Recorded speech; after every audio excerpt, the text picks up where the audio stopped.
the National Unity Party, or NUP, has retracted its no-vote stance on the impeachment case of Vice President Sara Duterte. Let's bring in NUP member, Manila 2nd District Representative, Congressman Rolando Valeriano. Welcome to Storycon, Congressman.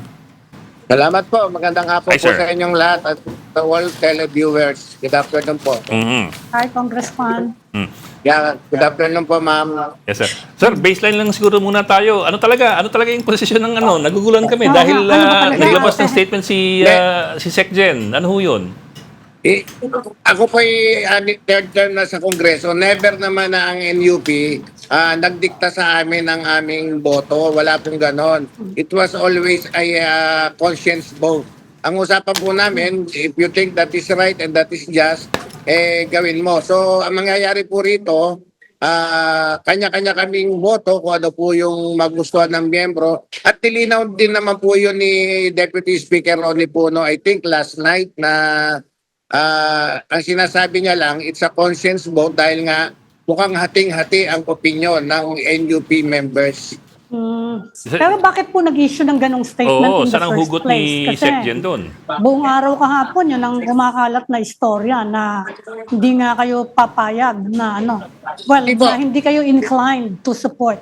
Bakit po nag-issue pa ng ganong statement? Nilinaw naman po siguro po nagkaroon lang ng konting miscommunication or misunderstanding do sa statement in which last night nilinaw naman po ni DS Puno na ang ibig niya sabihin talaga it's a conscience vote po. And even before naman po, marami na akong istorya sa National Unity Party. Wala naman po talagang nagtitikta sa amin doon. Una nga po, iba-iba ng pag-iisip din yung mga kongreso. At even yung 305 o 310 members po, I still believe that they will vote based on their conscience and based what is right and what is just. Yun po ang nakikita ko dyan. So, ikaw, sir, how will you vote? Ako po ang nagsimula, kung matatandaan po ninyo, last year, although wala pang impeachment noon, ako po yung nag-privilege speech regarding kay Vice President Sara Duterte. Doon po, at ang alam ko, doon po nag-start at gumulong yung impeachment niya. Kayo, to be honest po, nasa office na namin yung 4 na complaint ng impeachment. Babasahin ko po mamaya, although yung 2, nabasa ko pa. At halos yun din naman yung mga nakaraang tinitali in which bumoto po ako noon for impeachment at that time. Kaya po, tatapusin ko lang yung 4 na taxi. Yung huli po, yung pang-4 na impeachment complaint, hindi ko pa po talaga nababasa. And I have to look at it. Pero definitely po, ang tingin ko naman, makaka-generate din ng 105 members to sign the impeachment dahil halos yung Kongreso naman po, siguro naniniwala sa tama at sa makatarungan. How did you come up with that number, sir? May mga nakausap na kayo, yung 105? Again po. Yung 105 that you're saying, 105 how did po you... ang magic number to get Vice President impeached. So 1/3. Pero may mga nakausap na po kayo. How did you come up with that? How are you so confident about this? Meron na po ako nakausap in the first place, yung Committee on Justice lamang po, that is 50 plus yung Committee on Justice including opposition. And I still believe, kasi po yung 4 na impeachment complaint, iba-ibang congressman yung endorser. So definitely, kung nag-endorse sila, boboto na sila to impeach the Vice President. Yung Committee on Justice po, 50 plus yung... So doon pa lang po, meron na. Plus I think, marami na rin po ako naririnig na ayon sa... in favor of impeachment. Kaya I think makakakuha po ng 105 dahil 300, 1/3 lang po Mukhang kaya po makuha sa Kongreso yun. Sir, you're giving the impression na sa Committee on Justice matutuluyan itong impeachment complaint, one of the 4.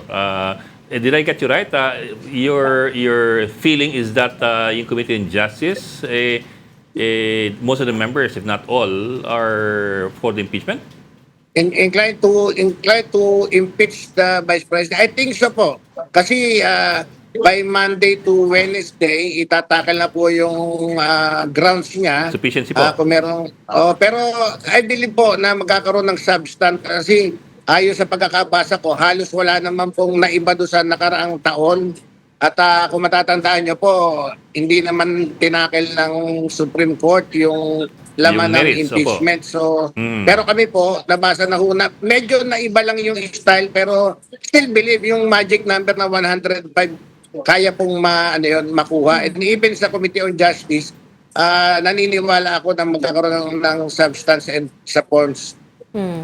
Balayan ko lang po yung... Pero Congressman, nung nakaraan at overwhelming yung vote for impeachment. Ngayon may mga nagsasabi, marami daw na mga member ng House ngayon, iniisip, baka maging presidente to si Vice President sa 2028. At baka daw lumiit, maging medyo significant yung liit ng boto. Although sinabi nyo nga, 105 lang naman ang kailangan. Pero tama ba yon na sa sense nyo, iniisip nga ng mga kasamahan nyo ngayon sa House na nag-aalala sila na iniisip nila yung 2028 kung anong pwedeng maging resulta? Well, ma'am, ako I still believe pa rin po sa wisdom ng mga congressman natin ngayon sa 28th Congress. And I still believe that they will vote based on their conscience and based what is right and what is just. Siguro po, because that is our constitutional obligation na kung mali naman, tulad po na nangyari kay President BBM, hindi po at na-dismiss ng 200 plus po yung congressman na Yes. bumoto. This time po, kasi yung nakaraang composition, yung 19th Congress to 28th Congress, medyo pagkaiba na po. May mga natalo noon at may mga bagong pumasok. So yun lang po yung hindi ko pa maalam kung ano yung magiging posisyon nila. Opo. May mga bata rin po nagpasukan ngayon. I still do not know kung ano yung magiging boto nila. Pero as far as yung ibang nakakausap ko po, lalo yung mga second termer and third termer, siguro po inclined sila to impeach the Vice President dahil based doon sa article of impeachment, yung 4. But we still have to see kung ano po talaga yung mangyayari. Okay. Balayan ko lang po yung, Meron- yung NUP, yung inyong partido.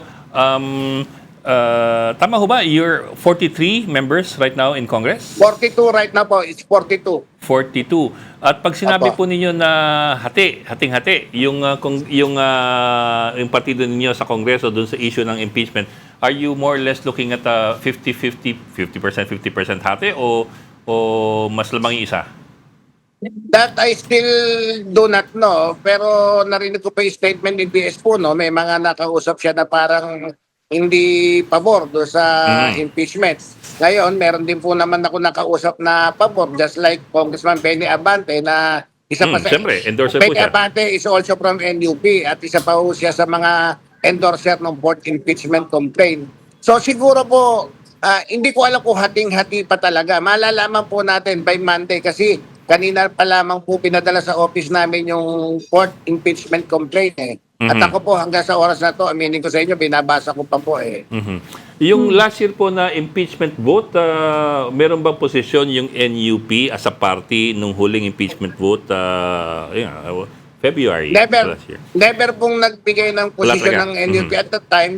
Ang instruction lang po lagi at in any voting naman po ng House Bill, ang instruction po ng NUP is you have to vote based on your conscience. Yun lang po lagi. Kung ano yung sa tingin yung tama, kasi minsan po, kung sa tingin ng isang congressman hindi tama, hindi po namin pinipigilan yun, yung mga ganong sitwasyon.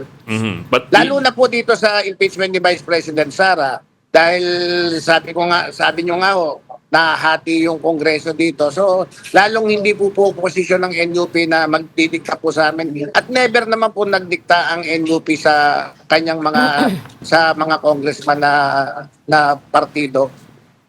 Pero importante po last year, karamihan I suppose ng NUP bumoto for impeachment.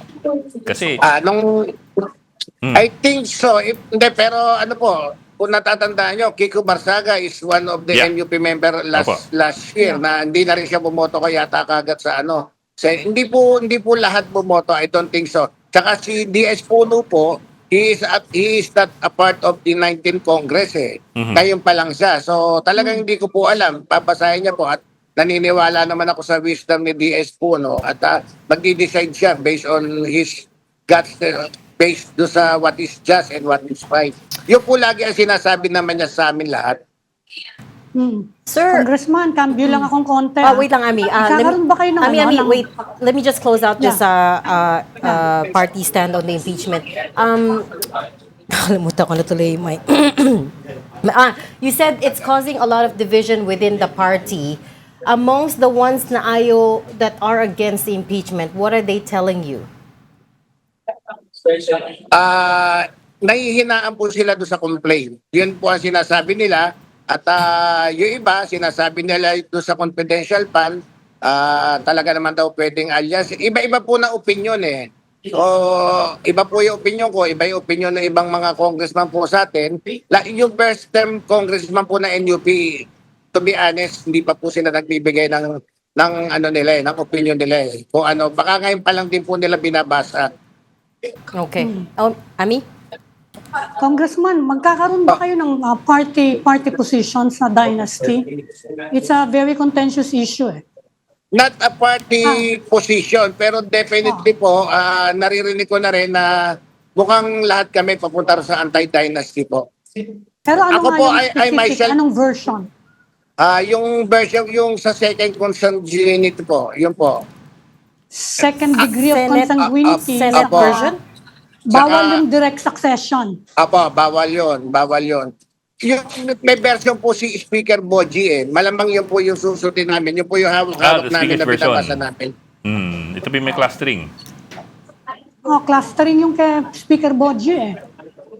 Again po, Yun yung papayagan kayo sa iba-ibang di ba? hindi po. Regional, I provincial. think it's 22, 23 version po yung pinasok ng Oo nga. ang 24. pinag-uusapan namin. Opo. Pag-iisahin po namin yon pero mukhang nagkakasundo na po kami doon sa hanggang second degree. Kasi medyo malayo na po yung fourth degree. Tsaka yung succession nga po, yung direct succession, mukhang yun po hindi papayagan. Pero wala pa po sa final version ha. Inaayos pa po ng Committee on Electoral Reforms in which I am also a member of that committee.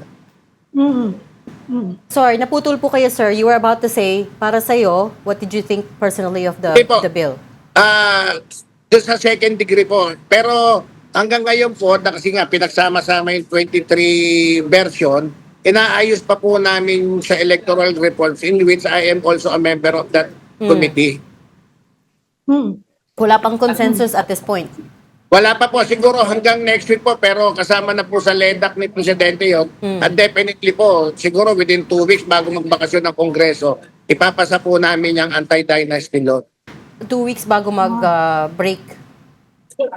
Hopefully, but definite po yun, na may papasa yun bago mag-break. Okay. All right. We'll hold you to that, Congressman. Ed? Okay. Okay. We'll leave that there. Thank you so much for talking to us today, Congressman Rolando Valeriano of the Manila 2nd District. Salamat, sir. Salamat Thank you, sir. po. Good afternoon. Thank you, Congressman. Thank you.